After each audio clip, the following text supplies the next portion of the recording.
Picture this. It's the first of the month. You've got your coffee, you've got your spreadsheet open, or maybe your notebook, or the budgeting app, and you feel generally good about yourself. This month, you think, it's going to be different. This month, I have a plan. And then life happens. The car needs something, your friend has a birthday, you had a really hard Tuesday, and honestly, takeout was just worth it. And by the 18th, you're staring at your bank account thinking, what happened? I had a budget. I made a whole budget. If that sounds familiar, I want you to know something right now. You didn't fail the budget, that budget just failed you. Welcome to Quiet Minds, Rich Lives, the podcast where we talk about money and mental wellness without the shame spiral. I'm your host, Michael, and today we're going to dig into one of the biggest pain points I hear about, which is budgeting, and why it feels so impossible. Why the advice you've been given probably doesn't work, what to try instead. Stay with me because this episode might actually change the way you think about your money. Let's start off with the word itself, budget. What does that word make you feel? For a lot of people, it's dreadful. Restriction, that sinking feeling of being told you can't have something. Budget, to many of us, is just a fancier word for deprivation. And here's the thing, that feeling isn't irrational. That feeling is a response to how budgeting has historically been taught. Traditional budget advice tends to sound like this. Cut your coffee from $150 to $30 a month. Stop eating out more than twice a week. Cancel the gym membership. Cancel the streaming platforms. Cook every meal from scratch. And sure, if you follow every one of those rules perfectly, you might save some money. But what nobody tells you is that this approach treats normal spending like moral failure. Like every latte is a character flaw. Like wanting to order pizza after a 10-hour workday means you're bad with money. That's not a budgeting problem. That's a shame problem. And shame, as it turns out, is one of the worst possible motivators for long-term financial change. Researchers who study behavioral economics have found that our brains are actually hardwired to prioritize short-term rewards over long-term goals. It's called the present bias. It's not weakness, it's how humans are built. And a budget system that ignores human psychology is going to fail almost every time, no matter how good your intentions are. So before we talk about solutions, let's talk about the myths. I think some of what you believe about budgets might be part of the reason yours keeps falling apart. I want to go through 5 of the most common budget myths I see. And I want to be clear, these are things I believe too for a long time, so there's no judgment here. Myth 1, a budget means tracking every single dollar. When most people hear budget, they picture a giant spreadsheet with 47 categories, such as groceries, dining out, personal care, entertainment, coffee. And I mean specifically coffee separate from the dining out category, gas subscriptions, gifts, so on and so forth.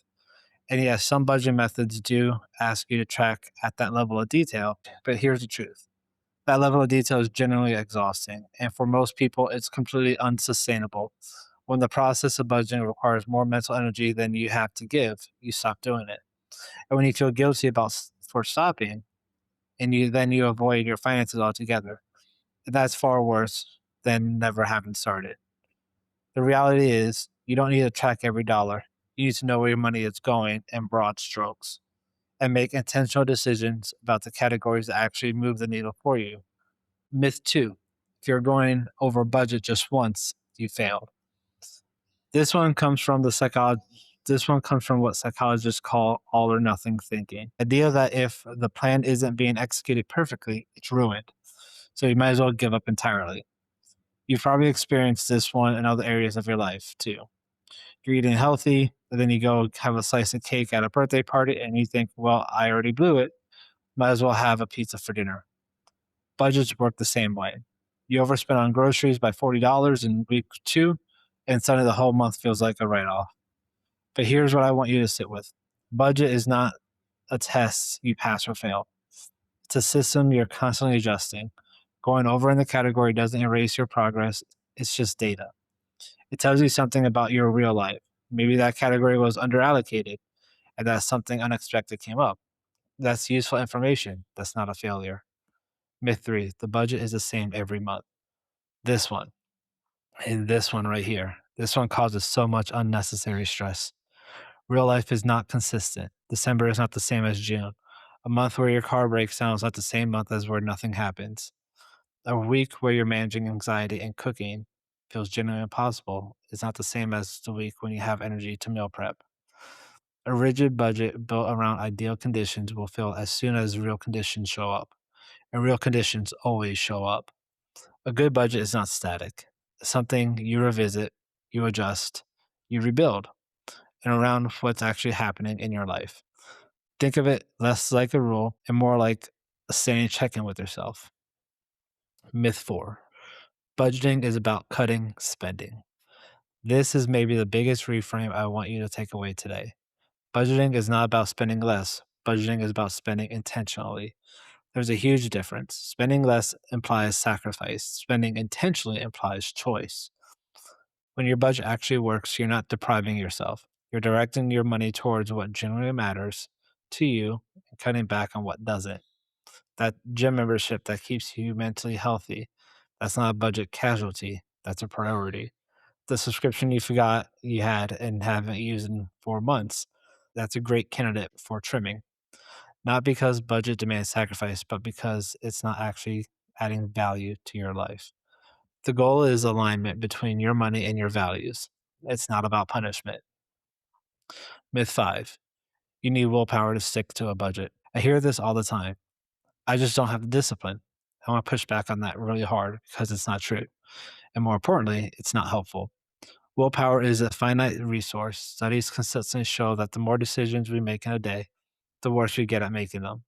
If your entire financial system relies on you remembering to exercise restraint every single time you open your wallet, it's going to fall apart eventually, especially on high stress days, tired days, and anxious days.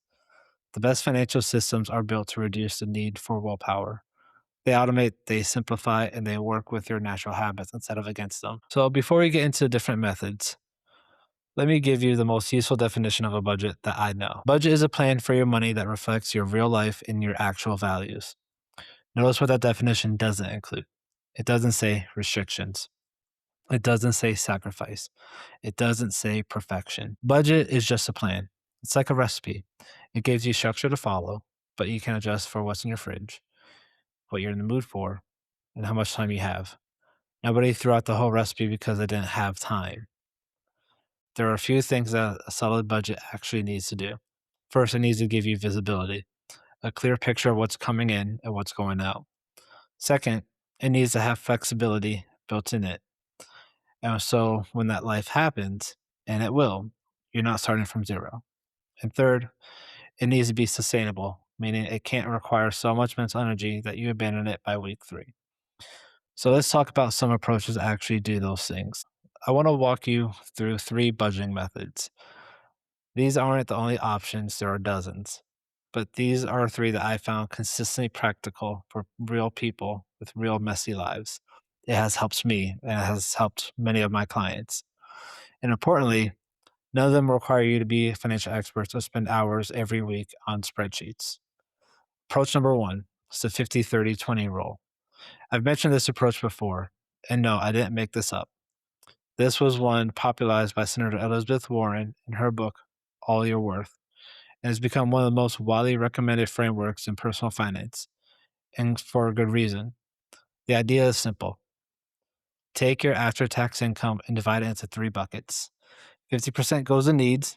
These are your non negotiables: your rent, your mortgage, utilities, groceries, insurance, transportation to work, minimum debt payments, the things that keep your life running. 30% goes towards wants. This is dining out, entertainment, travel, hobbies, subscriptions, shoppings, things that make life enjoyable but aren't strictly essential. And then 20% goes to savings and debt repayments, such as building your emergency fund, putting money towards retirement, paying down credit cards. Your financial future lives here. The beauty of this system is that it is completely flexible. You're not tracking every single line item, just 3 broad categories. Within those categories, you get to decide what a need versus a want is for you. Like gym membership, if it generally supports your mental health, I'd argue it's a need. The point is, you're making intentional choices. One honest caveat here: if you're in a high cost living area or if your income is lower, 50% for needs might not be realistic. Your rent alone might eat 60 or 70% of your income, and that's okay. The percentages are a guide, not a law. Some people adjust 60-20-20, or they adjust to 70-20-10. What matters is that you're consciously allocating across those three buckets, and that savings and debt repayments aren't getting pushed to zero. Approach number two, pay yourself first. This is also called reverse budgeting. This one is my personal favorite. For people who hate tracking spending but generally want to save more, and the concept is almost beautifully simple.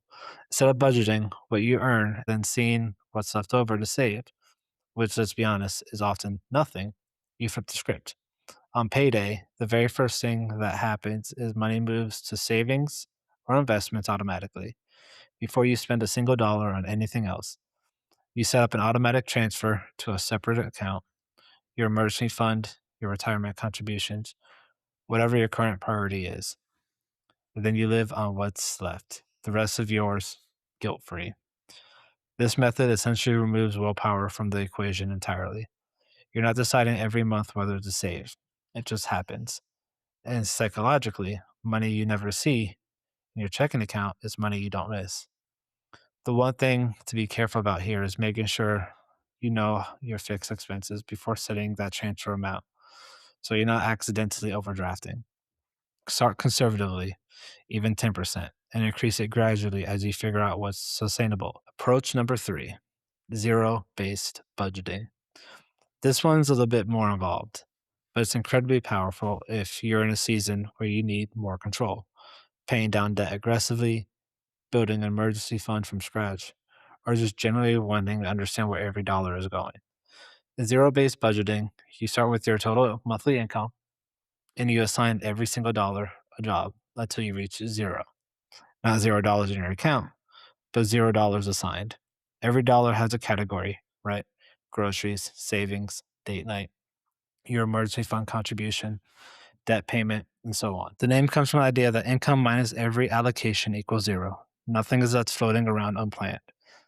It takes more time and attention than other methods, but for people who are serious about their specific financial goals or who feel like money just disappears and they can't figure out where, this level of visibility is generally eye opening. It's the difference between roughly knowing and actually knowing. Apps like You Need a Budget, or known as YNAB, are built specifically around this philosophy and can make it a lot less overwhelming than a blank spreadsheet. So, which one should you choose? The honest answer here is the one you actually use. If you hate tracking every transaction, don't pick zero based budgeting. If your income varies a lot month to month, percentages might work better than fixed amounts.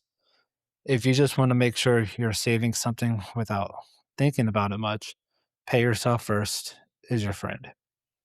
Try one for 2 or 3 months, see how it feels. Adjust it. The framework is starting the framework is a starting point, not a life sentence. I want to pause here and talk about something we don't discuss nearly enough in personal finance. That's the emotional weight of money. Money is not just math. Money is deeply, deeply emotional. People spend out of boredom, out of stress, out of loneliness, out of celebration, out of grief, out of need to feel in control when everything else feels out of control. Traditional budgeting advice treats money as a purely logical system, then is baffled when people don't behave logically. If you struggle with the budget in the past, especially if that struggle coincided with a hard season in your mental health, I want you to hear this clearly. That is not a character flaw. That was your brain doing what brains do under stress, seeking immediate relief, avoiding things that feel difficult, prioritizing now over later. What this means practically is that building a financial system that works for you requires some self knowledge that goes beyond knowing your income. It means asking, when do I tend to overspend? What am I usually feeling in those moments? What does money represent for me? Is it security? Is it freedom? Is it love? Is it status? Those aren't soft questions. They're some of the most important financial questions you can ask. And the more honest you can be with yourself about the emotional side of your spending, the better chance you have of building a system that works with your actual psychology, not against it. If you notice that anxiety, depression, or other mental health factors are significantly affecting your relationship with your money, Please know that it's incredibly common and it's worth exploring, whether that's in therapy, in financial coaching, or even just in a journaling about it. We'll have more episodes specifically on the mental health money connection, so stay tuned. Okay, I want to leave you with three very concrete, very doable things you can do this week. No overhaul required. Step one, get visibility before you make a plan. Before you build any budget, you need to understand what's actually happening right now. Going back through the last 30 days of transactions, your bank statements, your card statements, and just look at it. No judgment, just look. Where did your money actually go? Most people, when they do this for the first time, find at least one or two categories that generally surprise them. And step two, pick one method and try it for 30 days. Based on what we talked about today, pick whichever of the three approaches resonate most with you right now. Not the one you think you should do, the one you think you could actually sustain. Give it one full month. You're allowed to have it. You're allowed to decide if it's for you or if it's not for you, but give it a fair shot before you judge it. And then step three, build a buffer. Whatever number you land on, leave some breathing room. If you think you spend about $400 a month on groceries, budget 450. Life isn't perfect. Your budget should be built to survive imperfection. A little buffer isn't cheating. It's realistic planning. I'll leave you with this. A budget is not a test. It's not a moral measuring stick. It's not proof of whether you're a responsible adult or not. Budget is just a tool. Like any tool, it's a job that makes your life easier, not harder. If your current budget is making your life harder, it's not you that needs fixing, it's the budget. You deserve a financial system that works with who you actually are, not the idealized version of yourself who never has had a hard day and cooks every meal from scratch. This person is lovely, but they are not real. Thank you so much for spending this time with me today. If this episode resonated with you, please share it with someone who might need to hear it. Someone who's been in that place of staring at their bank accounts and feeling ashamed. Let's change that conversation. I'm your host, and this is Quiet Minds, Rich Lives. Take care of yourselves, and we'll see you next time. Bye.